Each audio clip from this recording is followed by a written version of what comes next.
મારું નામ ગરિમા છે. હું 3 વર્ષની હતી જ્યારે મારી માતા આ દુનિયા છોડી ગઈ.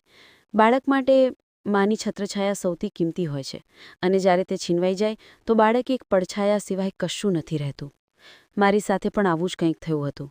માતાના મૃત્યુના થોડા મહિના પછી પિતાજીએ બીજા લગ્ન કરી લીધા. હું એટલી નાની હતી કે મને કંઈ સમજાયું નહીં. બસ બધું ચૂપચાપ જોતી રહેતી. પિતાજી મને ખૂબ પ્રેમ કરતા. મને ખોળામાં ઉઠાવીને પોતાના હાથે ખવડાવતા, સોવડાવતા અને મારી સાથે રમતા. તે મારી દુનિયા હતા, પણ તેમના ચહેરા પર હંમેશા થાક અને ચિંતાની ઝલક દેખાતી. તેઓ આખો દિવસ મજૂરી કરતા અને રોજની મજૂરી પર કામ કરતા. સાંજે જે કંઈ મળે તે લઈને ઘરે આવતા. ઘરનું ખર્ચ ચલાવવો તેમના માટે કોઈ યુદ્ધથી ઓછું નહોતું. જ્યારે નવીમાં આવી ત્યારે શરૂઆતમાં તે મારી સાથે બહુ કડક નહોતી અને માતા જેવો પ્રેમ પણ કરતી નહોતી. તે મને ગળે નહોતી લગાવતી કે પ્રેમથી નહોતી બોલાવતી. મને યાદ છે એકવાર મેં તેમની પાસે જઈને કહ્યું હતું કે માં, મને ઊંઘ આવે છે. તેમણે માત્ર એટલું કહ્યું, જા તારા પિતાજી પાસે જા, હું થાકી ગઈ છું. એ શબ્દો મારા નાના હૃદય પર જાણે લીટી બની ગયા હતા. પિતાજીએ મને ખોળામાં લઈ લીધી, પણ માના વ્યવહારમાં જે અજાણતા હતી તે મારા દિલમાં બેસી ગઈ. થોડા જ સમયમાં માને પણ 3 બાળકો થયા. હવે અમે 4 ભાઈ બહેન હતા. પણ સ્વર્ગ જેવું લાગતું. તે પોતાના બાળકો માટે જે કંઈ થઈ શકતું હતું તે કરતી. મારા માટે કંઈ નહીં, જાણે હું એક બોજ છું. એક દિવસ તેમણે ગુસ્સાથી કહ્યું, તું કેમ જન્મી હતી? જ્યારે તારી મા મરી ગઈ ત્યારે તું પણ મરી ગઈ હોત. તું પણ તેની સાથે કેમ ન ચાલી ગઈ? હું ચૂપ રહેતી. તે પિતાજીની સામે કશું નહોતી કહેતી, કારણ કે તેમને ખબર હતી કે જો પિતાજીને ખબર પડશે તો તેમનું દિલ તૂટી જશે, કારણ કે તેઓ મને ખૂબ માનતા. કહેતા, ગરિમા મારી આંખોનો પ્રકાશ છે. પણ સાવકીમાનો વ્યવહાર દિવસે ને દિવસે કડક થતો જતો હતો.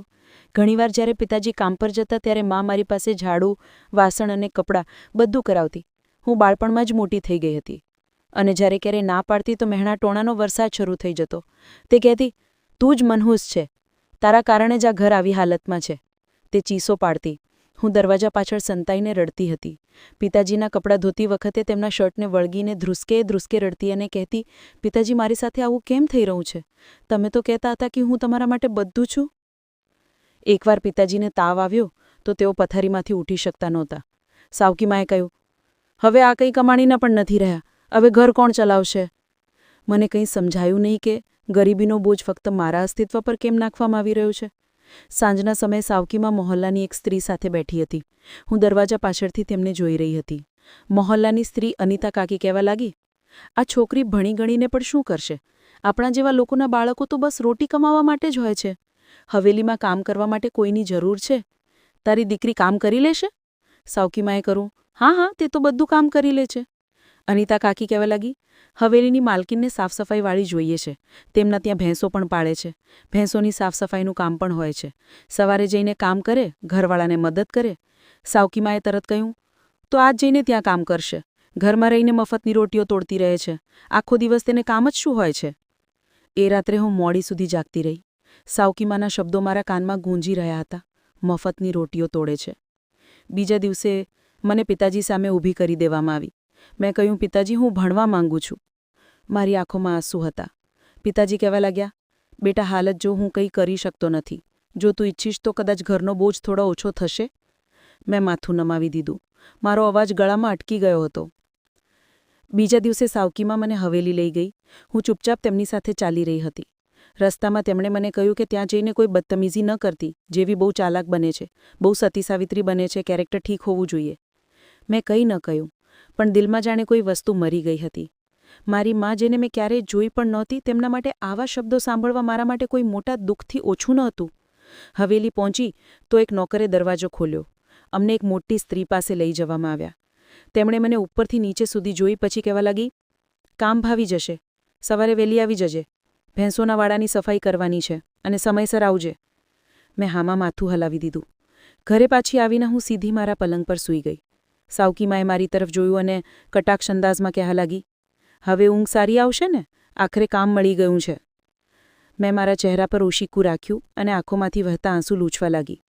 બહાર ખૂબ ઠંડી હતી. હું માત્ર એટલી જ પ્રાર્થના કરી રહી હતી કે મારી મા મને સપનામાં જ દેખાઈ જાય. કદાચ તે જ મને કંઈ સમજાવી શકશે કે આ મારી પહેલી રાત હતી જ્યારે હું જિંદગીથી ડરીને પોતાની જાત સાથે વાત કરવાનું શરૂ કરી હતી. બીજા દિવસે સવારે વહેલી મારી આંખ ખુલી ગઈ હતી. હજી પૂરી રીતે પ્રકાશ પણ ફેલાયો નહોતો.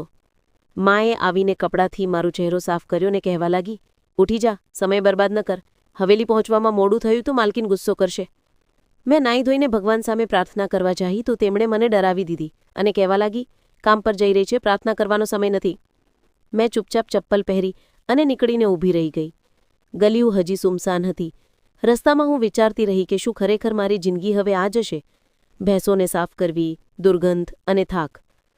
હવેલીમાં પહોંચતા જ નોકરે ઇશારો કર્યો, અહીંયા વાડાની સફાઈ કર. પહેલાં છાણ ઉઠાવ, પછી પાણી નાખવાનું છે. પહેલા દિવસનું કામ મારી સહનશક્તિની બહાર હતું. જમીન પર ઝૂકી ઝૂકીને સફાઈ કરતાં મારી કમરમાં દુખાવો થઈ ગયો હતો. જ્યારે કામ પૂરું થઈ ગયું તો કપડાં દુર્ગંધવાળા થઈ ગયા હતા. હાથોમાં ફોલ્લા પડી ગયા હતા. પાછા ફરતા સાવકી માએ મારા કપડાં સૂંઘીને નાક ચડાવી લીધું. કહેવા લાગી, શું આવી જ રીતે ગંદકી ફેલાવતી રહીશ? ઘરમાં જા, જઈને બહારના નળ પર હાથ મોં ધોઈ આવ. મારે કંઈ બોલવું હતું પણ તેમની નજર રોકાવાવાળી નહોતી. હું ચૂપચાપ બહાર નળ પાસે ગઈ. કપડાં ખંખેર્યા, હાથ ધોયા અને અંદર જઈને ખાધા વિના જ એક ખૂણામાં બેસી ગઈ હતી. તે દિવસે પિતાજી ઘરે વહેલા આવી ગયા હતા. તેમને ખાંસી ખૂબ થઈ રહી હતી. સાવકી માએ જલ્દી જલ્દી તેમને પાણી આપ્યું અને કહેવા લાગી, હવે ફક્ત દવા કામ નહીં કરે, કોઈ મોટા ડૉક્ટરને બતાવો. પિતાજીએ નરમાશથી કહ્યું, કોશિશ કરું છું. આજે તો પૈસા પણ મળ્યા નથી. કાલે કંઈ મળી ગયું તો જઈને દવા લઈ આવીશ. હું તેમની પાછળ છુપાઈને આવી અને માથા પર હાથ મૂક્યો. પિતાજી, તમે ઠીક થઈ જશો ને? તેમણે મારા માથા પર હાથ મૂક્યો અને કહેવા લાગ્યા, હા બેટી, બસ પ્રાર્થના કરું, ઠીક થઈ જઈશ. બીજા દિવસે સાવકી માએ મને પુસ્તકો ભેગા કરવા બેસાડીને કહેવા લાગી, આ બધું બાંધ કર, ભણી ગણીને શું કરીશ? કામ કરીને ઘર ચલાવ. મેં હિંમત કરીને કહ્યું, માં, એક સમય આવશે જ્યારે હું કમાઈશ, ભણી ગણીને કોઈ કામ કરીશ, કોઈ નોકરી કરીશ. તેમણે પુસ્તકો મારા હાથમાંથી ખેંચીને ફેંકી દીધા અને કહેવા લાગી, હવે ભેંસોનું છાણ ઉઠાવ, વાતો બનાવવાની જરૂર નથી.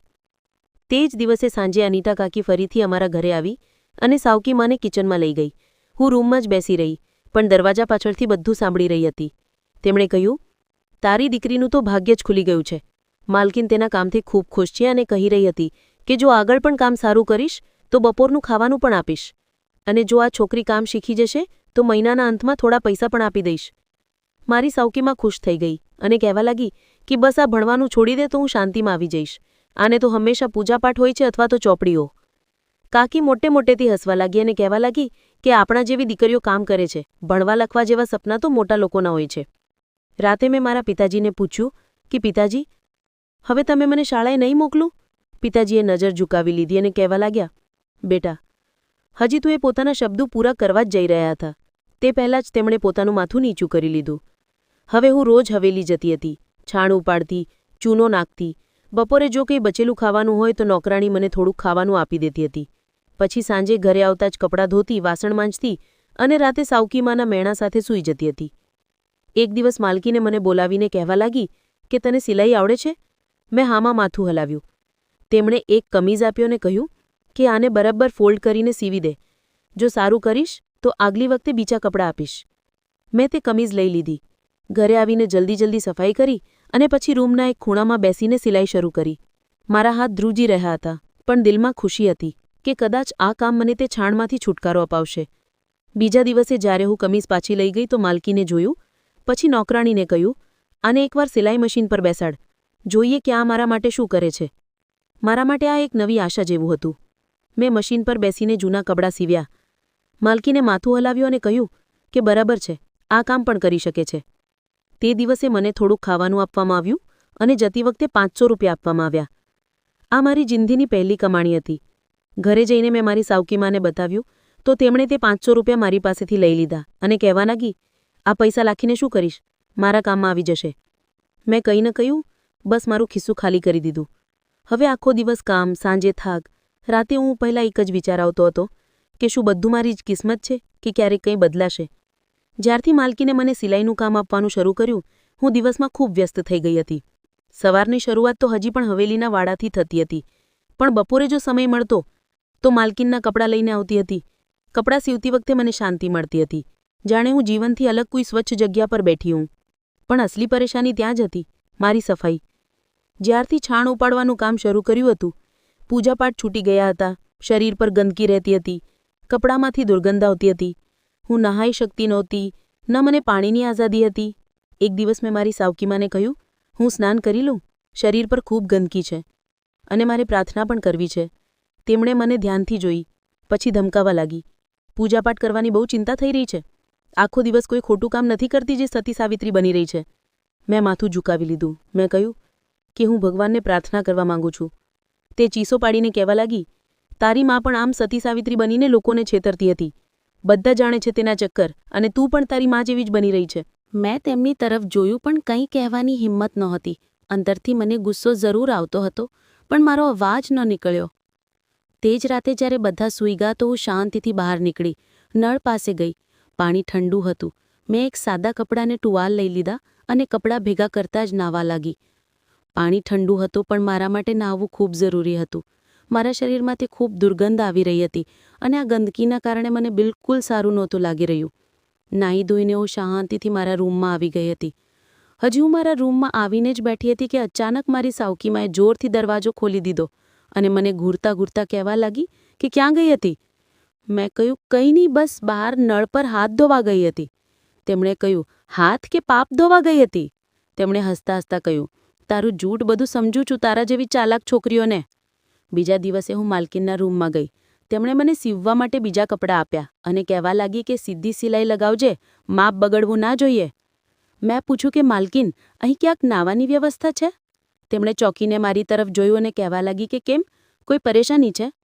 મેં કહ્યું કે કામ પછી શરીર પર ઘણી ગંદકી લાગી જાય છે, મારે પૂજાપાઠ કરવો હોય છે, ઘરે તો મને સ્નાન કરવાની પરવાનગી નથી. તે થોડીવાર તો ચૂપ રહી, પછી કહેવા લાગી કે બરાબર છે, નોકરાણી સાથે આ વિશે વાત કરું છું, કદાચ વાડાની પાછળ કોઈ વ્યવસ્થા થઈ શકે. મેં તેમને આભાર કહ્યું અને મારા ઘરે આવી ગઈ. મને થાક તો ખૂબ હતો, પણ આશાનો આ ખૂણો પણ ચમકી રહ્યો હતો. બીજા દિવસે નોકરાણીએ જણાવ્યું કે માલકીને પરવાનગી આપી દીધી છે, પણ સાવધાની રાખજે, ક્યારે કોઈ બહારનું ન જોઈ જાય, સાંજે વાડાની પાછળ કિનારા પર જ નાજે. મેં જલ્દીથી સ્નાન કર્યું, નવા કપડાં પહેર્યા અને હું માલકીનના ઘરના દરવાજા પર જ બનેલા નાના મંદિરમાં પૂજા કરવા બેસી ગઈ હતી. પ્રાર્થના કરતી વખતે મારી આંખોમાંથી આંસુ વહી રહ્યા હતા.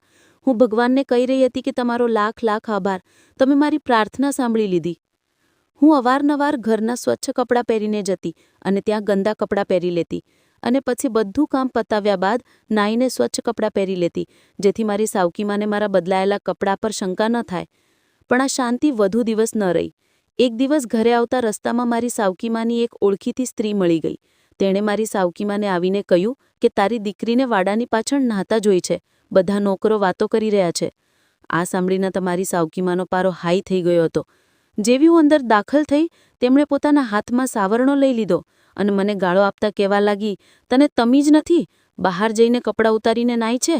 આખું ગામ તને જોવે છે. મેં પાછળ હટતા કહ્યું, ના માં, ત્યાં કોઈ નથી હોતું, હું મંદિરમાં દર્શન કરવા માટે જ સ્નાન કરું છું. તેમણે કહ્યું, તને શરમ નથી આવતી? લોકોની નજરોમાં પડી રહી છે અને નામ લે છે ભગવાનનું. પિતાજી ઘરે નહોતા પણ મારી ચીસોનો અવાજ ગલી સુધી સંભળાયો હશે. 2 દિવસ બાદ મેં ચૂપકેથી માલકીનને જઈને બધું જણાવ્યું. તેમણે માથું હલાવ્યું અને કહેવા લાગી કે આ મામલો લાંબો ચાલશે. તું ઈચ્છે તો બીજા કામ પર લાગી જા, સફાઈ છોડીને સિલાઈ પર ધ્યાન આપી શકે છે. મારા ચહેરા પર પહેલીવાર હળવી રોશની આવી હતી. મેં કહ્યું કે મને આ મંજૂર છે. તેમણે થોડા કપડાં પકડાવ્યા અને કહેવા લાગી કે હવે સિલાઈ સંભાળી લે. આ તારા માટે વધુ સારું છે. મેં ઘરે જઈને તે કપડાં કબાટમાં મૂકી દીધા. મારી સાવકીમાને કંઈ ન જણાવ્યું, પણ દિલમાં હું મારા ભગવાનની ખૂબ આભારી હતી. હવે કદાચ હું મંદિરમાં દર્શન કરી શકતી હતી અને પૂજાપાઠ પણ કરી શકતી હતી. હવે હવેલીમાં મારું કામ કંઈક બદલાઈ ચૂક્યું હતું. સફાઈની જગ્યાએ સિલાઈનું કામ મળી ગયું હતું. માલકીન હવે અવારનવાર મને કપડાં આપતી હતી અને ક્યારેક ક્યારેક તો જૂના કપડાં પણ ઠીક કરવા માટે આપી દેતી હતી. એક દિવસ સવારે હું ખૂબ વહેલી હવેલી પહોંચી તો હવેલીની બહાર એક નોકર પાણીનો ડ્રમ ખેંચીને લઈ જઈ રહ્યો હતો. મેં તેને નમસ્કાર કર્યો તો તેણે કહ્યું, હવે તો તું અહીં પહેલાં જ આવી ગઈ છે. લાગે છે કે માલકીનજી માટે બહુ સ્પેશિયલ થઈ ગઈ છે. મેં કોઈ જવાબ ન આપ્યો, બસ માથું ઝુકાવીને અંદર આવી ગઈ હતી.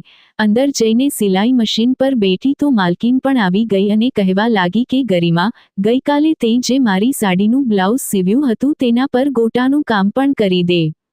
મેં કહ્યું કે માલકીન, કરી દઈશ.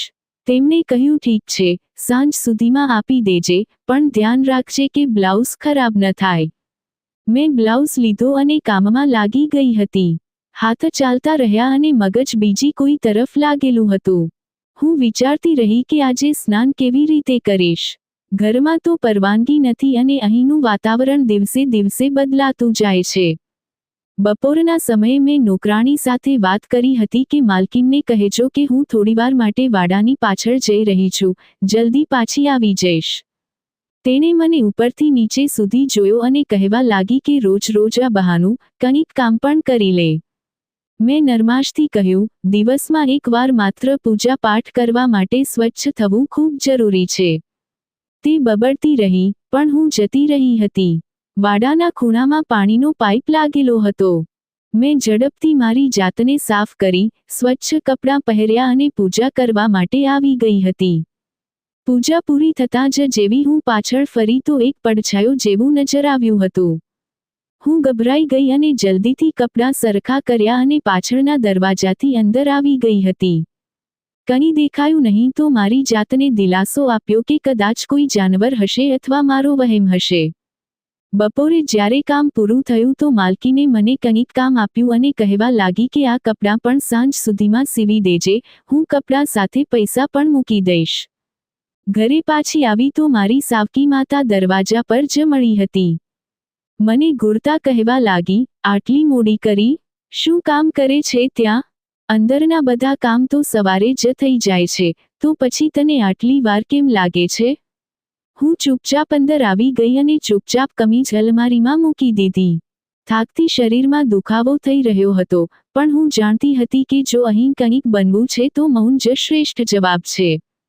બીજા દિવસે હવેલી પહોંચી તો માલકીનના મોટા દીકરાનો ઉલ્લેખ સાંભળ્યો. નોકરાણીઓ એકબીજા સાથે વાત કરી રહી હતી કે મોટા સાહેબ શહેરથી આવ્યા છે, કદાચ થોડા દિવસ અહીં જ રહેશે. મેં માથું નમાવીને કામ ચાલુ રાખ્યું, પણ દિલમાં એક ડર બેસી ગયો. પુરુષોની હાજરીમાં સ્નાન કરવું અશક્ય થઈ જાય છે અને ઘરમાં તો હજુ પણ તે જ પાબંદીઓ હતી. બપોરના સમયે જ્યારે બધા ઓરડાઓમાં હતા તો હું સ્નાન કરવા માટે જતી રહી. જેવી મેં કપડાં બદલ્યા અને પાણી લેવા માટે ગઈ તો પાછળ કોઈ અવાજ થયો. દિલ જાણે ધબકવાનું ભૂલી ગયું. જલ્દીથી મારા કપડાં ભેગા કર્યા અને ચૂપચાપ બહાર આવી ગઈ. તે જ દિવસે માલકીને મને મારા સિલાઈના પૈસા આપ્યા. પહેલીવાર 2000 રૂપિયા હાથમાં આવ્યા. મેં તે પૈસા સાચવીને એક જૂના કવરમાં મૂકી દીધા. કદાચ એક દિવસ તેમાંથી મારા માટે કંઈક ખરીદી શકું, જેમ કે નવા કપડાં માત્ર મારા માટે. ઘરે જઈને સાવકી માતાને તે પૈસા ન બતાવ્યા. હવે મેં નિર્ણય કરી લીધો હતો કે કેટલીક વાતો અને કેટલાક ઈરાદા મારા દિલમાં જ રાખીશ, કારણ કે દર વખતે જ્યારે હું કંઈક વહેંચું છું તો જવાબમાં મને અપમાન જ મળે છે. તે દિવસે હવેલીનું વાતાવરણ કંઈક બદલાયેલું લાગી રહ્યું હતું. નોકરાણીઓ જલ્દી સફાઈ કરી રહી હતી, એક નોકરાણી ખાવા પીવામાં લાગી હતી અને બધા ઇંતજામ જોઈ રહી હતી. હું રોજની જેમ મારા ઓરડામાં સિલાઈમાં વ્યસ્ત હતી, જ્યારે માલકીને મને અવાજ આપ્યો. કહેવા લાગી, ગરિમા, આ ટેબલના કપડાં ધોઈને સૂકવી દેજે, મહેમાનો આવવાના છે. મેં માથું હલાવી દીધું હતું અને કામ સંભાળી લીધું હતું. ઓરડાની બહાર નીકળતા જ નોકરાણીએ નજીક આવીને કહ્યું, મોટા સાહેબ આવી ગયા છે, શહેરથી સીધા હવેલી આવ્યા છે. મેં વધારે ધ્યાન ન આપ્યું હતું, બસ દિલમાં આ નિર્ણય કરી લીધો હતો કે આજે મારું કામ પૂરું કરીને સમયસર નીકળી જવું છે. સ્નાન કરવાનો ઈરાદો પણ રદ કરી દીધો હતો. જ્યારે હવેલીમાં પુરુષો હોય ત્યારે સ્નાન કરવું ઠીક નથી લાગતું. બપોરે જ્યારે હું ધોયેલા કપડાં નીચોવીને પાછળ આંગણામાં નાખવા માટે જઈ રહી હતી, તે પહેલીવાર મારી સામે આવ્યો હતો. કાળા કોટ, સફેદ શર્ટ અને કાળી પેન્ટમાં. તેની આંખો પર સનગ્લાસીસ અને હાથમાં મોબાઈલ હતો. તેણે તેની કડક નજર બધા નોકરો પર નાખી હતી, પછી મારી તરફ જોયું. મેં નજર નમાવી લીધી અને જલ્દીથી કપડાં નાખીને પાછી ફરી. તેની નજર સીધી નહોતી, જાણે આંખો પાછળ કોઈ બીજી દાનત છુપાયેલી હોય. મેં મનોમન મારી જાતને સંભાળી કે બસ કામ પૂરું કર ગરિમા, કોઈની સાથે વાત ન કર અને નજર નીચે રાખ. સાંજે જ્યારે હું કપડાં સીવ્યા પછી માલકીનના ઓરડામાં લઈ ગઈ તો તે સોફા પર બેઠેલી હતી. માલકીને કપડાં જોઈને વખાણ કર્યા અને કહેવા લાગી કે સારા સીવ્યા છે, તારો હાથ સારો થઈ ગયો છે. પછી તેમણે તેમના મોટા દીકરાને કહ્યું, મારી તરફ ઈશારો કરતા, આ તે જ છોકરી છે જેને મેં સિલાઈ માટે રાખી છે. તેણે મારી તરફ જોયું, પછી હળવાશથી હસીને કહેવા લાગ્યો, સારું કામ કરે છે. મેં તેની સાથે આંખો ન મિલાવી, બસ માથું નમાવીને કહ્યું, આભાર. પાછા ફરતી વખતે મેં પગલાં ઝડપી કર્યા, જાણે ત્યાં ઊભું રહેવું મારા માટે ભાર બની ગયું હોય. બીજા દિવસે હું રોજની જેમ જ્યારે ત્યાં પહોંચી તો માલકીનનો દીકરો ફરીથી ત્યાં જ હતો. આ વખતે હવેલીના મોટા ઝાડ નીચે બેઠેલો હતો, મોબાઈલ પર કંઈક જોઈ રહ્યો હતો. હું નજર નમાવીને અંદર દાખલ થઈ, પણ મહેસૂસ કરી રહી હતી કે કોઈની નજર મારી પાછળ પાછળ ફરી રહી છે. સિલાઈ મશીન પર કામ કરતા મારું દિલ કંઈક બેચેન રહ્યું. માલકીન આજે ઘરે નહોતી અને નોકરાણી પણ બપોરે કોઈ કામથી બહાર જતી રહી હતી. અચાનક માલકીનનો દીકરો દરવાજાથી અંદર આવ્યો, પરવાનગી વિના, અવાજ વિના. મેં તેને ચોંકીને જોયો. તેણે હસીને પૂછ્યું, તમે અહીં એકલા છો? મેં કહ્યું, હું બસ કામ કરી રહી છું, માલકીન બહાર નથી. મેં નજર નીચે રાખતા કહ્યું હતું. તેણે કહ્યું, સારું કામ કરે છે. મેં તેને કોઈ જવાબ ન આપ્યો, બસ સિલાઈ પર ધ્યાન આપીને મારું કામ કરતી રહી. તે થોડીવાર મને જોતો રહ્યો, પછી કહેવા લાગ્યો, ડર નહીં, હું બસ વાત કરવા માંગતો હતો. તું ખૂબ મહેનતી છે. મેં ધીમેથી કહ્યું, હું અહીં કામ માટે આવું છું, મને વાતચીતની પરવાનગી નથી. તે હસવા લાગ્યો અને કહેવા લાગ્યો, તારા સિદ્ધાંતોની ખૂબ પાકી લાગે છે. ઠીક છે, કામ પર ધ્યાન આપ. આટલું કહીને તે બહાર જતો રહ્યો, પણ હું જાણી ગઈ હતી કે હવે વાત સામાન્ય નથી રહી. તે રાત્રે હું સૂઈ ન શકી. વારંવાર મગજમાં તે નજરો, તે સવાલો અને તે ઉડાણ ફરતા રહ્યા. એક અજાણ્યો ડર દિલમાં બેસી ગયો હતો. તે મારી અવકાત, મારું મૌન, મારા કામની અવકાત બધું જ જાણી ગયો હતો. સવારનો સમય હતો.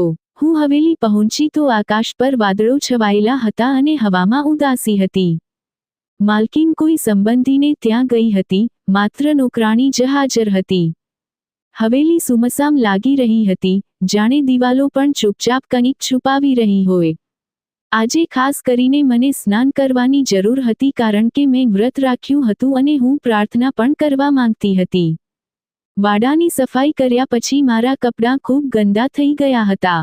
મેં નોકરાણીને કહ્યું, હું વાડાની પાછળ જઈ રહી છું, 10 મિનિટ લાગશે.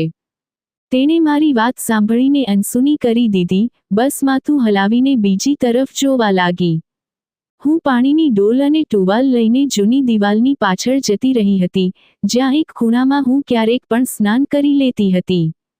જગ્યા નાની હતી, પણ ચારે બાજુથી ઢંકાયેલી હતી. મેં જલ્દી કપડાં ઉતારીને સ્નાન કરવાનું શરૂ કરી દીધું. પાણી ઠંડુ હતું, પણ દિલ બેફિકર હતું કે આજે ઓછામાં ઓછું હું પ્રાર્થના તો કરી શકીશ. મેં મારા વાળમાંથી પાણી નીચોવ્યું નહોતું કે કોઈના પગલાંનો અવાજ સંભળાયો. મેં તરત જ બહારની તરફ ડોકિયું કરીને જોયું તો કોઈ અવાજ ન આવ્યો. વિચાર્યું કદાચ બિલાડી હશે અથવા નોકરાણીનું બાળક હશે. આ નાની જગ્યામાં 4 દિવાલ બનેલી હતી, ઉપર એક નાનો ટીનનો ટુકડો હતો જેનાથી છત ઢંકાયેલી હતી અને સામેની તરફ એક નાનો લાકડાનો દરવાજો હતો જેની કડી નહોતી. તેથી હું વારંવાર સાવધાન રહેતી હતી. ત્યારે અચાનક તે જ લાકડાનો દરવાજો ખુલી ગયો અને તે મારી સામે ઊભો હતો, માલકીનનો મોટો દીકરો, તે જ જે ઘણા દિવસોથી મારી સાથે નજરો ચોરી રહ્યો હતો. હવે નજર ચોરી રહ્યો નહોતો, સીધો ઘૂરી રહ્યો હતો. મારા હાથમાંથી ટુવાલ પડી ગયો અને હું ગભરાઈને પાછળ હટી. મેં કહ્યું, શું કરી રહ્યા છો? અહીંથી ચાલ્યા જાવ. મેં જોરથી ચીસો પાડવાનું શરૂ કરી દીધું, પણ તેણે કોઈ જવાબ ન આપ્યો, બસ આગળ વધવા લાગ્યો. મેં કપડાં ઉઠાવવાની કોશિશ કરી, પણ તેણે મારો હાથ પકડી લીધો અને ધીમેથી કહેવા લાગ્યો, બસ શાંત રહો, શોર ન મચાવો. મેં ચીસો પાડવાનું શરૂ કરી દીધું, છોડો મને, કોઈ છે બચાવો. તે જોરથી મારું મોં દબાવવાની કોશિશ કરવા લાગ્યો. મેં તેના હાથ પગ કરડ્યા અને પાછળ હટી ગઈ. તે ચીડાઈ ગયો અને ફરીથી લપક્યો. મારા શોરનો અવાજ સાંભળાઈ ગયો હતો, બહારથી નોકરાણીનો અવાજ આવ્યો. શું થયું? કોણ છે? અહીંયા મેં જોર જોરથી રડવાનું અને ચીસ પાડવાનું શરૂ કરી દીધું હતું. બચાવો બચાવો, કોઈ મને બચાવો, મને છોડી દો. થોડી જ વારમાં ઘણા પગલાંનો અવાજ આવ્યો. મેં જલ્દી કપડાં સરખા કર્યા, પણ દુપટ્ટો હજી પણ બરાબર નહોતો. નોકરો અને નોકરાણીઓ અને છેલ્લે માલિક અને માલકીન પણ પોતે ત્યાં આવી ગયા હતા. હું જેવી તેમની સામે પહોંચી, મારા હાથ ધ્રુજી રહ્યા હતા. આંખોમાંથી આંસુ વહી રહ્યા હતા. હું માલકીનની પાછળ જઈને છુપાઈ ગઈ અને રડતાં રડતાં કહેવા લાગી, તમારા દીકરાએ મારી આબરૂ. અવતરણ ચિહ્ન. માલિકે મારા શબ્દો પૂરા થાય એ પહેલાં જ એક જોરદાર થપ્પડ મારા મોં પર મારી હતી. કહેવા લાગ્યા, બકવાસ બંધ કર. મારા દીકરા પર આરોપ લગાવે છે. બદચલન છોકરી, અમારી આબરૂને માટીમાં ભેળવવા આવી છે. માલકીન ચૂપ હતી અને નોકરાણી નજર ચોરી રહી હતી. કોઈ પણ મારી વાત પર વિશ્વાસ કરવા તૈયાર નહોતું. માલિકના દીકરાએ કપડાં સરખા કરતાં કહ્યું, પિતાજી, આ પોતે જ રોજ અહીંયા ત્યાં ફરતી રહે છે. મને ખોટા આરોપમાં ફસાવી રહી છે. મેં ચીસ પાડતાં કહ્યું, મેં કોઈને કશું જ નથી કહ્યું. બસ હું પ્રાર્થના કરવા માટે નહાઈ રહી હતી. તમને ભગવાનના સોગંદ, મને ખોટી ન સમજો. માલિકે દરવાજા તરફ ઈશારો કર્યો. નીકળી જા અહીંથી અને ફરીવાર અહીંયા દેખાય તો પોલીસને બોલાવી લઈશ. મારા પગની ચપ્પલ હવેલીથી નીકળતાં જ પડી ગઈ હતી. પણ હું રોકાઈ નહીં. હું ગલીઓમાંથી એવી રીતે ભાગી જાણે કોઈ ગુનેગાર હોઉં. જાણે કે મારી પાછળ લોકો પથ્થર લઈને દોડી રહ્યા હોય. હું મોહલ્લાના ખૂણામાં પહોંચી તો થોડી સ્ત્રીઓ પહેલેથી જ ત્યાં ઊભી હતી. એકે અવાજ લગાવ્યો અને કહેવા લાગી, આ જ છે ને એ છોકરી, જેણે માલિકના દીકરા પર આરોપ લગાવ્યો છે? બીજીએ નાક ચઢાવતાં કહ્યું, આજકાલની છોકરીઓ પોતે જ બેશરમ થઈ ગઈ છે અને આરોપ બીજા પર લગાવી દે છે. અવાજ વધતો ગયો. લોકો ભેગા થવા લાગ્યા. કોઈએ મને ધક્કો માર્યો. હું નીચે પડી ગઈ. શરમથી મારો ચહેરો છુપાઈ ગયો. એક છોકરાએ અવાજ લગાવ્યો, મમ્મી જો, આ એ જ છોકરી છે ને જે માલિકના દીકરાને ફસાવવા ચાલી ગઈ હતી? એ સ્ત્રીએ કહ્યું, હા બેટા, આવી છોકરીઓથી દૂર રહેજે. આ આબરૂ બરબાદ કરવાવાળી હોય છે. હું સંભાળીને ઊભી થઈ અને મોહલ્લામાંથી નીકળવા લાગી. એક છોકરાએ પાછળથી અવાજ લગાવ્યો, શું હવેલીમાં આ જ શીખવવામાં આવે છે? હું કશું જ ન બોલી. બસ માથું ઝુકાવીને ગલીમાંથી નીકળી. હું ઘરની ઉંબરે પહોંચી. હાથ લંબાવીને દરવાજો ખખડાવ્યો. પિતાજી, હું છું ગરિમા. દરવાજો ખોલો. અંદરથી શાંતિ હતી. પછી સાવકી માનો કડક અવાજ આવવા લાગ્યો. તેમણે કહ્યું, ચલી જા અહીંથી. હવે આ ઘરમાં તારા માટે કોઈ જગ્યા નથી. મેં કહ્યું, મમ્મી, મારી વાત તો સાંભળી લો. દરવાજો ખુલ્યો તો તે સામે ઊભી હતી. તેમના હાથમાં લાકડી હતી અને ચહેરા પર ગુસ્સો હતો. કહેવા લાગી, અમારું માથું ઝુકાવી દીધું. બધા લોકો શું કહી રહ્યા છે? મેં કહ્યું, પિતાજી, હું નિર્દોષ છું. મારી સાવકી માં કહેવા લાગી, ચૂપ થઈ જા. તેમણે લાકડી જમીન પર મારતાં કહ્યું હતું. તેમણે કહ્યું, અમે તને સહન કરી તો લોકો અમારા પર પણ આંગળીઓ ઉઠાવશે. મેં તેમને વિનંતી કરી અને કહ્યું, પિતાજી, તમે હંમેશા કહેતા હતા કે હું તમારી રોશની છું. શું તમે તમારી રોશનીને આ રીતે ધૂતકારી દેશો? પિતાજીએ ચીસ પાડતાં કહ્યું, તું રોશની નહીં પણ બદનામીનું કલંક છે. નીકળી જા અહીંથી. મારી સાવકી માં પાછળથી કહેવા લાગી, હું તો પહેલાં જ કહેતી હતી કે આ છોકરી બરાબર નથી. હવે તારી હકીકત બધાને ખબર પડી ગઈ છે. હું પાછળ હટી. દિલમાં એક પળ માટે આશા જાગી હતી કે કદાચ પિતાજી નરમ થઈ જશે. પણ તેમની નજરમાં વિશ્વાસ બિલકુલ નહોતો અને સાવકી માના ચહેરા પર જાણે જીતની મુસ્કાન હતી. તેમણે કહ્યું, જા કોઈ ગાડી નીચે જઈને મરી જા. ઓછામાં ઓછું અમારા માટે જ સહેલું થઈ જશે. તેમણે મને ઘરની અંદર દાખલ ન થવા દીધી. હું બહાર જ બેસી ગઈ હતી. તડકો તીવ્ર હતો પણ દિલમાં ઠંડકનું નામ નહોતું. રસ્તા પરથી એક સ્ત્રી પસાર થઈ રહી હતી. તેણે મને જોઈ અને કહેવા લાગી, ઓહો, તું તો એ જ છે ને. મેં સાંભળ્યું છે કે માલિકના દીકરાએ એને રંગે હાથે પકડી હતી. મેં મારી આંખો બંધ કરી લીધી. શ્વાસ લેવો પણ ભારે થઈ ગયો હતો. આટલો બોજ તો હવેલીના ગોબરમાં પણ અનુભવાતો નહોતો. થોડી જ વાર પછી ઘરનો દરવાજો ફરીથી બંધ થઈ ગયો હતો. હું રસ્તા પર ચાલવા લાગી. મારા પગમાં ઈજા થઈ હતી, પણ પગલાં રોકાયા નહોતા. મગજમાં અવાજ ગુંજી રહ્યો હતો, બદચલન, પોતાની માં જેવી જ નીકળી. જરા પણ શરમ ન આવી તને? મોહલ્લાથી થોડે દૂર એક નાનો ઓટલો બનેલો હતો. હું ત્યાં જઈને બેસી ગઈ હતી. ત્યાં એક જૂનો ભિખારી હંમેશા બેઠો રહેતો હતો. આજે તે નહોતો. કદાચ ઉપરવાળાએ પણ મને એકલી છોડી દીધી હતી.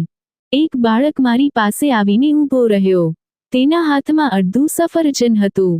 તેણે મારી તરફ લંબાવ્યું અને કહેવા લાગ્યો, લો દીદી, આ ખાઈ લો. મેં તે સફરજન જોયું. એટલામાં જ બાળકની માં તેને ખેંચીને લઈ ગઈ અને કહેવા લાગી, ચલ અહીંથી. આની પાસે ન જવાય. આ ખરાબ છોકરી છે. સફરજન મારા હાથમાંથી પડી ગયું હતું. મેં તેને ઉઠાવવાની કોશિશ કરી, પણ મારા હાથ ધ્રુજી રહ્યા હતા. આંખો સામે અંધારું છવાઈ રહ્યું હતું. રાત થઈ ગઈ હતી. હું એક નિર્જન ગલીમાં ચાલી ગઈ. એક ખાલી દુકાનની બહાર બેસી ગઈ. એક કૂતરો મારી નજીક આવ્યો. પછી મને સૂંઘીને પાછો જતો રહ્યો. હવે આજ મારી હેસિયત રહી ગઈ હતી. જેને લોકો ઇન્સાન ન માને અને કૂતરો પણ દયા ન ખાય. મેં આંખો આસમાન તરફ કરી અને હાથ જોડીને કહ્યું, હે ભગવાન, તારી જમીન પર મારા માટે કોઈ જગ્યા નથી? પછી અચાનક યાદ આવ્યું તે દિવસ જ્યારે પહેલી વાર હું ભગવાનને પ્રાર્થના કરી રહી હતી કે મારી આબરૂ બચાવી લેજે.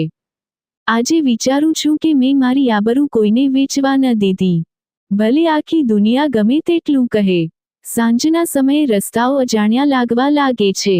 રોશનીની વચ્ચે શાંતિ, ગાડીઓના અવાજ સાથે એકલતા અને ચાલતા પગલાં નીચે કોઈ ઠેકાણું નથી હોતું. એક બસ સ્ટોપ પર બેસીને મેં મારા પગ જોયા. ઠેર ઠેર ફોલ્લા હતા અને થોડી જગ્યાએથી લોહી પણ વહી રહ્યું હતું. કોઈએ પાણીની ખાલી બોટલ ફેંકી હતી.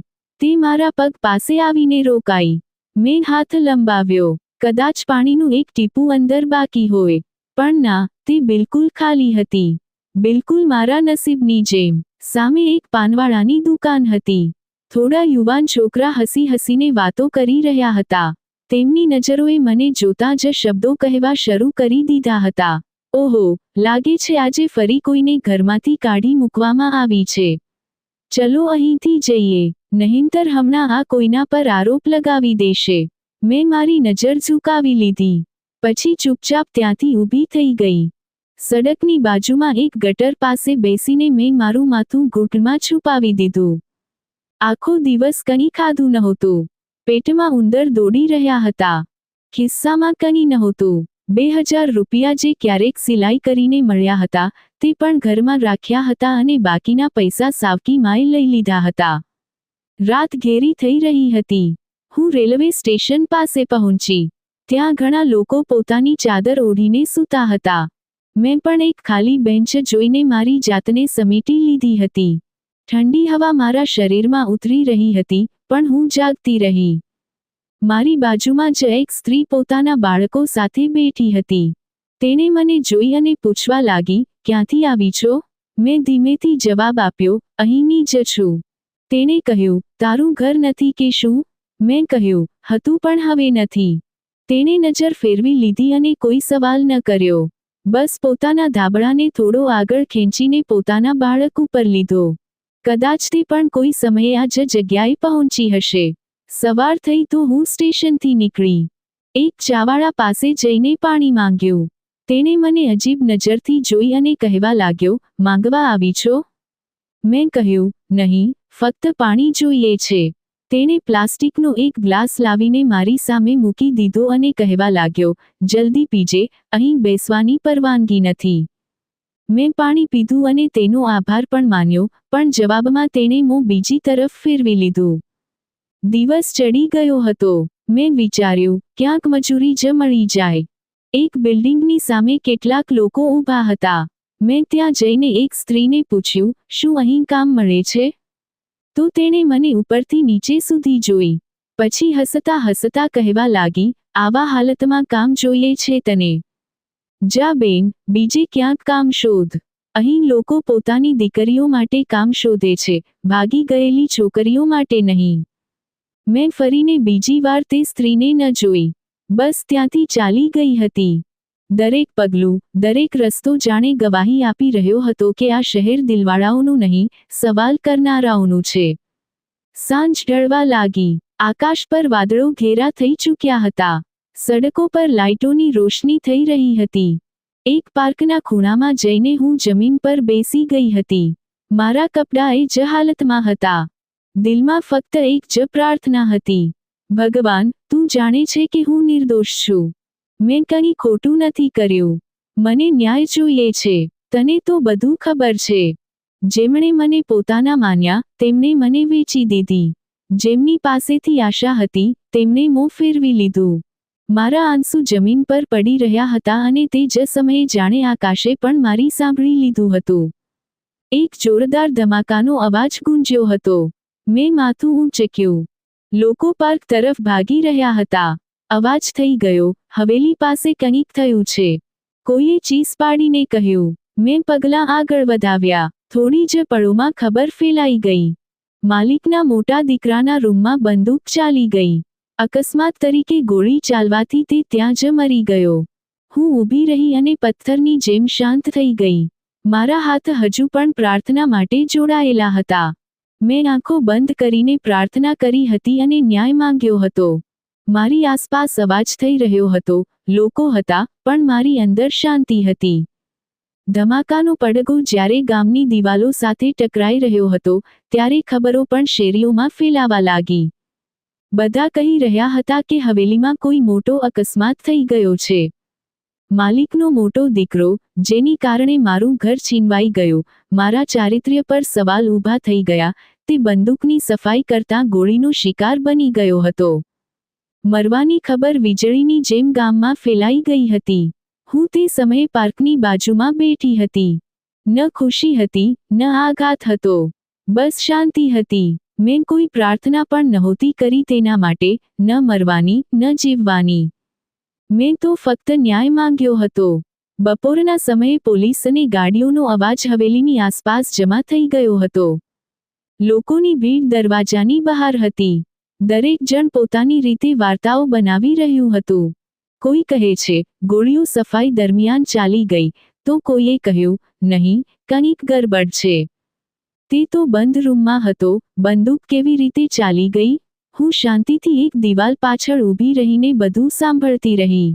હવેલીનો દરવાજો ખુલ્યો. પોલીસ ઓફિસરે જાહેરાત કરી, આ ઘટના આત્મહત્યા લાગતી નથી અને ન તો કોઈ અકસ્માત છે.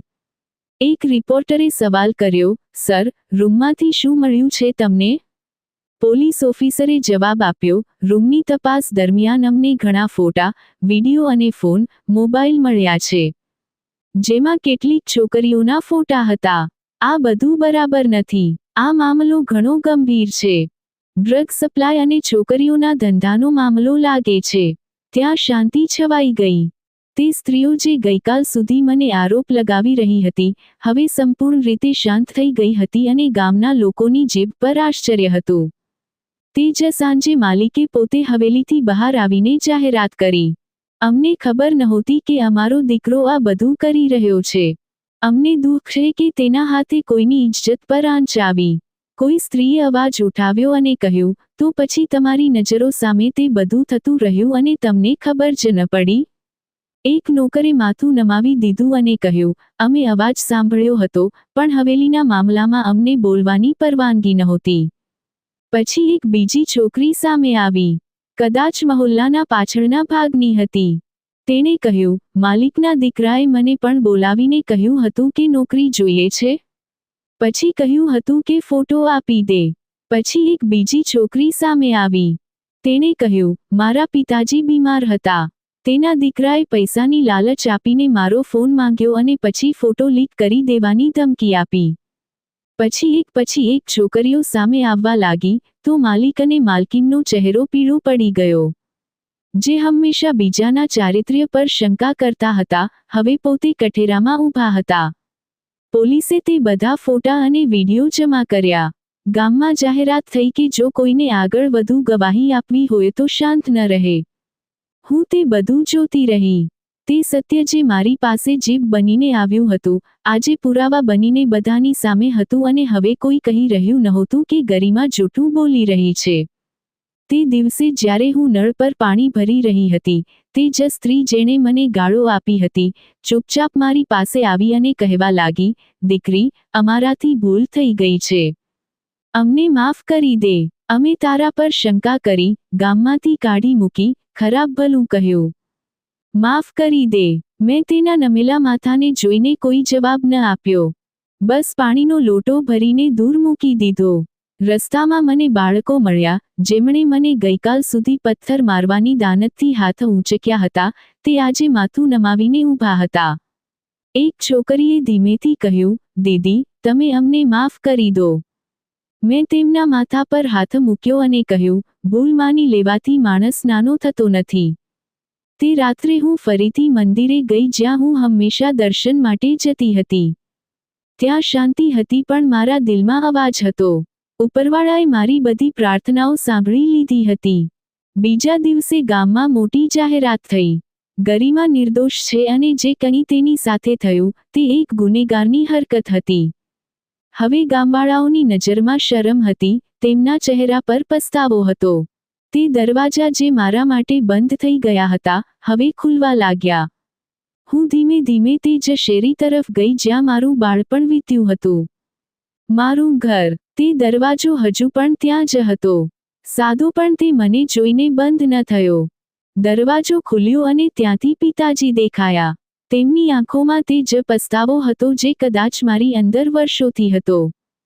તેમણે ધીમેથી કહ્યું, દીકરી. હું આગળ વધીને તેમના છાતીએ ચોંટી ગઈ અને કહ્યું, પિતાજી, હવે કંઈ ન બોલતા. બસ મારા માથા પર હાથ મૂકી દો. મને આશીર્વાદ આપી દો. તેમણે ધ્રુજતા હાથે મારું માથું પકડ્યું અને મારા દિલની એક તૂટેલી દિવાલ ફરીથી જોડાવા લાગી. ગામની હવા બદલાઈ ચૂકી હતી. હવે ત્યાં લોકો ખુલ્લેઆમ મારા પક્ષમાં વાત કરવા લાગ્યા હતા. તે જ સ્ત્રીઓ જે નાક ચઢાવીને મારી પાસેથી પસાર થતી હતી, હવે રસ્તો રોકીને મને આશીર્વાદ આપતી હતી. તેમના ચહેરા પર કંઈ પણ બોલવાની હિંમત નહોતી. માત્ર તેમની આંખોમાં શરમ ચોક્કસ ઝળકતી હતી. એક દિવસ હું નળ પાસે બેસી વાસણ ધોઈ રહી હતી, ત્યારે અનિતા કાકી આવી ગયા. એ જ હતા જે મારા કપડાં પર વાંધો ઉઠાવતા હતા અને મારી વિરુદ્ધ વાતો ફેલાવનારાઓમાં સામેલ હતા. તેમણે મારી પાસે આવી ધીમેથી કહ્યું, ગરિમા દીકરી, અમે બધા શર્મિંદા છીએ. અમે તારા પર વિશ્વાસ ન કર્યો. જે સત્ય તે શરૂઆતમાં કહ્યું હતું, અમે સાંભળ્યું જ નહીં. મેં વાસણ સાફ કરતા કહ્યું, કાકી, જે કંઈ મેં કહ્યું, તે સમય જાણે છે.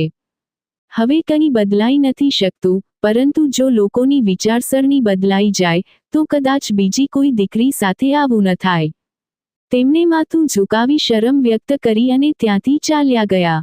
તે દિવસે સાંજે ગામમાં એલાન થયું કે કાલે ગામના સરપંચ ગરિમાની માફી માંગશે અને તેની સાથે જે થયું, તેના પર શર્મિંદા થશે. આ સાંભળીને જાણે આખા ગામમાં સનસની ફેલાઈ ગઈ હતી. ક્યારેય કોઈ છોકરા માટે આવું એલાન નહોતું થયું. લોકો માનવા લાગ્યા હતા કે તે છોકરી સાચું બોલી રહી હતી અને તેમનું બધું જૂઠું હતું.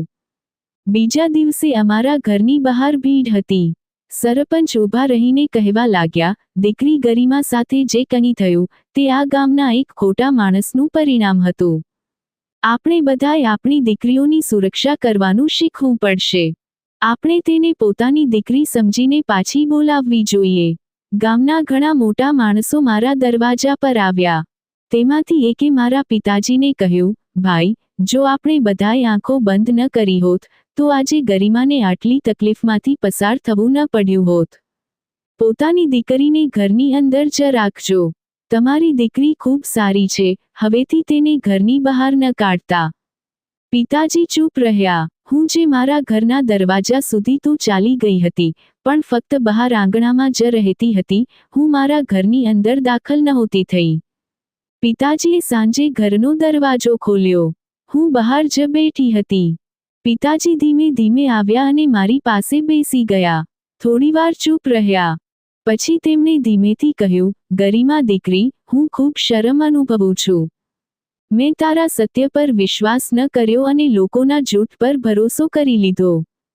મેં તેમની તરફ જોયું અને કહ્યું, પિતાજી, મને તમારી સાથે કોઈ ફરિયાદ નથી, બસ એ દુઃખ રહ્યું કે તમે એકવાર પણ પૂછ્યું નહીં કે મારી આંખોમાં શું હતું. તેમણે મારા હાથ પકડી લીધા અને કહેવા લાગ્યા, આજે પૂછી રહ્યો છું દીકરી, તું પાછી ઘરની અંદર આવી શકે છે. મેં માથું હલાવ્યું અને આ ક્ષણે ખુશીથી જાણે બધું કહી દીધું હોય. જ્યારે હું ઘરમાં દાખલ થઈ, તો સાવકી માં સામે આવી. તેમની આંખોમાં આંસુ હતા, પણ તે ચૂપ રહ્યા. થોડી ક્ષણો પછી તેમણે ઘૂંટણીએ બેસીને મારા પગ પકડીને મારી માફી માંગી અને કહ્યું, દીકરી, મને માફ કરી દે. ગરિમા, જે કંઈ પણ થયું, તે મારી નબળાઈ હતી. હું તારા વિશે ખોટું વિચારી બેઠી હતી, જો કે તું જ સાચી હતી. મેં તેમના હાથ પકડી તેમને ઊભા કર્યા. મેં કહ્યું, માં, સમયે બધું શીખવી દીધું છે, પણ જો માફી માંગે તો દીકરીનું હૃદય તરત નરમ થઈ જાય છે. ઘરની દિવાલો જે ક્યારેક મારા માટે અજાણી થઈ ગઈ હતી, હવે મને પોતાની લાગવા લાગી હતી. મારી જૂની વસ્તુઓ હજી પણ જેવી હતી તેવી જ હતી. કબાટ ખોલ્યું તો તે જ કપડાં, તે જ જૂની સિલાઈ મશીન, સમય જાણે થંભી ગયો હોય. બીજા દિવસે મેં તે જ સિલાઈ મશીન ફરીથી ખોલ્યું અને દોરા નાખીને કામ શરૂ કરી દીધું. મારા હાથ કામ માટે ચાલવા લાગ્યા હતા.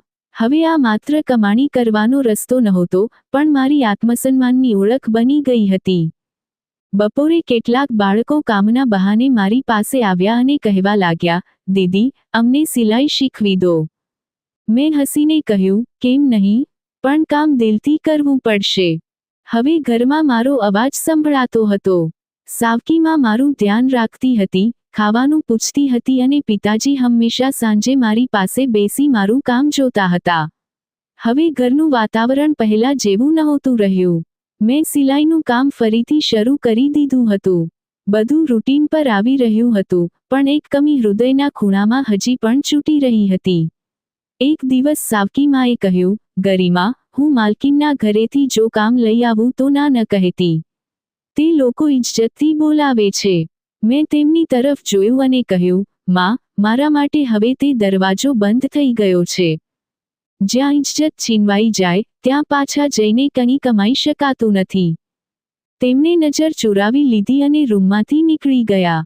તેમના શબ્દોમાં હંમેશા કંઈક એવું હતું જે સીધું નહોતું લાગતું, જાણે કંઈક છુપાયેલું હોય.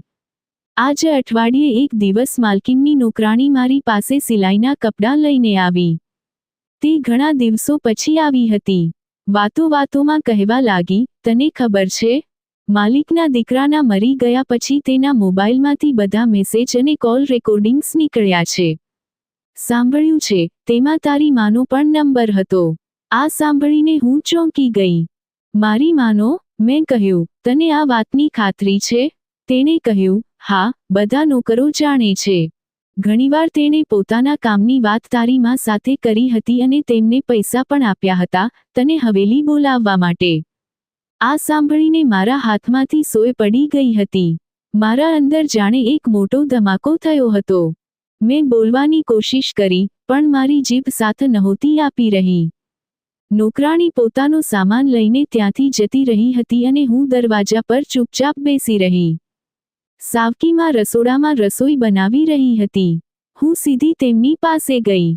મેં નરમ શબ્દોમાં પૂછ્યું, તમે મને હવેલીમાં કામ માટે કેમ મોકલતા હતા? તે ચૂપ રહ્યા, જાણે સવાલ સાંભળ્યો જ ન હોય. મેં ફરીથી પૂછ્યું, શું માલિકના દીકરા સાથે તમારી કોઈ વાત થતી હતી? મારા વિશે? તેમણે ગુસ્સાથી ફરીને કહ્યું, શું પાગલ થઈ ગઈ છે? હવે જૂની વાતો કેમ યાદ કરી રહી છે? મેં આગળ વધીને તેમની આંખોમાં જોયું અને કહ્યું, સાચું કહો માં, મારે સાચું જાણવું છે. તે ગભરાવા લાગ્યા. તેમની રોટલી બળવા લાગી અને તેમના હોઠ ધ્રુજતા બોલી રહ્યા હતા. તેમણે કહ્યું, હું મજબૂર હતી, ઘર ચલાવવાનું હતું. તારા પિતા બીમાર હતા અને તેના દીકરાએ પોતે કહ્યું હતું. આટલું સાંભળીને મારા પગ પાછા હટી ગયા. તેમણે કહ્યું, તેણે કહ્યું હતું કે હું તને તેના ઘરે કામ પર મોકલતી રહું. તેણે મને પૈસા આપ્યા હતા. મેં કહ્યું, માં, તમે મને વેચી દીધી હતી. તેમની નજર નીચે ગઈ હતી. તેમણે કહ્યું, હું તો પૈસાના લોભમાં આવી ગઈ હતી. તે કહેવા લાગી, પણ મને ખબર નહોતી કે તે તારી સાથે આ બધું કરશે. મેં કહ્યું, તું મારી સાવકી માં છે ને, એટલે તે મને પોતાની દીકરી ન સમજી, પણ એક સોદો સમજીને વેચી દીધી. દિવાલનો ટેકો લઈને ઊભી રહી. બહારથી પિતાજી બધું સાંભળી રહ્યા હતા. પછી તે ગુસ્સાથી ચાલતા આવ્યા અને કહેવા લાગ્યા, આ શું કહી રહી છે ગરિમા? મારી આંખોમાં આંસુ હતા. મેં કહ્યું, પિતાજી, તમારી ગેરહાજરીમાં માએ માલિકના દીકરા પાસેથી પૈસા લીધા અને મને હવેલી મોકલતી રહી, આ આશા પર કે કંઈક હાથ લાગી જશે. પિતાજીએ માનની તરફ જોયું. તેમના ચહેરાનો રંગ ઉડી ગયો હતો. તે નીચે બેસી ગઈ અને રડતાં રડતાં કહેવા લાગી, હું પૈસાની બાબતમાં મજબૂર હતી. પિતાજીએ રડતાં રડતાં કહ્યું, તે મારી દીકરીને પૈસા માટે વેચી દીધી. માં કહેવા લાગી, મેં માત્ર ચૂલો સળગાવવા માટે આવું કર્યું, કોઈને તકલીફ આપવા માટે નહીં. મેં કહ્યું, તો પછી તમે મને નહાવાથી કેમ રોકતા હતા? ત્યારે તમને પણ ખબર હતી કે તે મારા પર નજર રાખી રહ્યો છે. તેમણે કહ્યું, હા, મને બધી ખબર હતી કે તું ત્યાં જઈને નહાય છે અને હું નહોતી ઈચ્છતી કે તારા નહાવાથી કોઈ ગડબડ થાય. હું એટલે જ તને રોકી દેતી હતી. મને લાગતું હતું કે જો તું નહાવા ગઈ તો કંઈક થઈ જશે. હું દરવાજાથી નીકળીને ફળિયાના ખૂણામાં બેસી ગઈ. મને તે બધું યાદ આવ્યું જ્યારે હું રડતી હતી, ચીસો પાડતી હતી અને કોઈ સાંભળતું નહોતું. રાત્રે હું શાંત હતી, જાગતી રહી. માં અને પિતાજી પણ પોતાના રૂમમાં જઈને સૂઈ ગયા હતા. સવારે 6 વાગ્યે મારી સાવકી માં મારી પાસે આવી અને કહેવા લાગી, ગરિમા, મેં ભૂલ કરી, પણ હું ઈચ્છું છું કે તું મને માફ કરી દે. મેં કહ્યું, માં, આ પાપ તમે તમારા માટે નહીં, પણ મારા માટે કર્યું. એની કિંમત મારા શરીરને ચૂકવવી પડી. તે ચૂપ થઈ ગઈ અને રડવા લાગી. તે મારા પગમાં બેસી ગઈ અને કહેવા લાગી, હવે મારા માટે બસ એક પ્રાર્થના કરી લે જેથી હું શાંતિથી મરી શકું. હું ત્યાંથી ઉઠીને ચાલી ગઈ. હવે પ્રાર્થના કરવી મારા માટે સહેલું નહોતું, કારણ કે હવે પ્રાર્થના પણ સોદો લાગવા લાગી હતી. સમય વીતતો ગયો અને થોડા વર્ષો પસાર થઈ ગયા. જે ગલીઓમાં મારું અપમાન થતું હતું, તે જ રસ્તાઓ હવે મારા માટે ખુલવા લાગ્યા. મારું આ નાનકડું સિલાઈ કેન્દ્ર હવે એક મોટું બુટીક બની ગયું હતું. હું છોકરીઓને મફતમાં સિલાઈ શીખવતી હતી. જ્યારે સરકારને આ વિશે ખબર પડી, તો મને આર્થિક મદદ આપવામાં આવી જેથી હું બીજા બાળકોને પણ કળા શીખવી શકું. ગામની તે છોકરીઓ, જેમને ક્યારેય કામ કરતા રોકવામાં આવી હતી, હવે મારી ટીમમાં સામેલ થઈ ગઈ હતી. મારા પિતા ચૂપ રહેવા લાગ્યા હતા. તેઓ મારા કામ પર ગર્વ તો કરતા હતા, પણ પોતાની જૂની વિચારસરણી ભૂલવામાં તેમને સમય લાગ્યો હતો. માં હવે ખાટલા પર આવી ગઈ હતી. તેમને પક્ષાઘાત પેરાલિસિસ થઈ ગયો હતો. તેમનું શરીર તો લાચાર થઈ ગયું હતું, પણ તે માત્ર આંખોથી વાત કરતી હતી.